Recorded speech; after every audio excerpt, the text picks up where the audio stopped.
You are looking at Julian's pronunciation guide, where we look at how to pronounce better some of the most mispronounced words in the world, like this other curious word. But how do you say what you're looking for today? We are looking at how to pronounce this expression in English, and we'll be looking at how to say more confusing vocabulary and more useful expressions. So stay tuned to the channel to learn more. See you,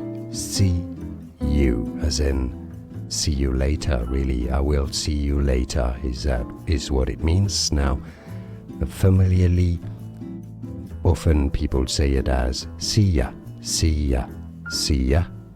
Here would be more like slangish, familiar vocabulary way of saying it. See you or see ya. And now you know. More videos for you here to learn more. I'll see you there. Thanks for watching. Here are more videos on how to pronounce more confusing words and names too many mispronounced. Like this video if you found it useful. I appreciate your support. I'll see you soon and thanks for watching.